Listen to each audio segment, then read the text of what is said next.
পৃথিবীটা গোল, ঘুরে ফিরে একই বিন্দুতে মেশে অনেক কিছুই। তবে এবারের আইসিসি চ্যাম্পিয়ন্স ট্রফির সঙ্গে যেন ২০২৩ বিশ্বকাপের মিল একটু বেশি। ইংল্যান্ডের বিপক্ষে আফগানিস্তানের জয়, নিজেদের প্রথম ম্যাচেই ভারতের ৬ উইকেটের জয়, কিংবা অভিষেকেই নিউজিল্যান্ড তারকা রাচিন রবীন্দ্রের সেঞ্চুরি।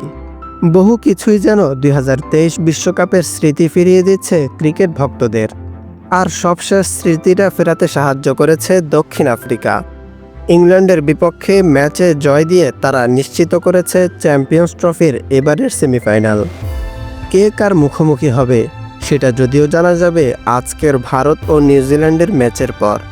তবে সেমির ৪ দলের নামগুলোতে আসেনি কোনো পরিবর্তন।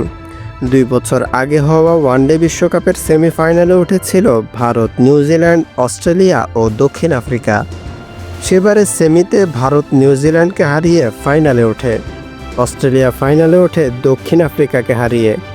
এবার চ্যাম্পিয়ন্স ট্রফিতেও এই ৪ দল সেমিফাইনালে উঠেছে। তবে এবারে অবশ্য আগের সেমির লাইন আপ পাওয়ার সম্ভাবনা নেই। ভারত, নিউজিল্যান্ড একই গ্রুপে অবস্থান করছে, তেমনি দক্ষিণ আফ্রিকা আর অস্ট্রেলিয়াও আছে এক গ্রুপে। স্বাভাবিকভাবেই সেমির লাইন আপে আসছে ভিন্নতা। আগামী ৪ মার্চ ভারত খেলবে প্রথম সেমিফাইনাল, আর ৫ মার্চ হবে দ্বিতীয় সেমির লড়াই।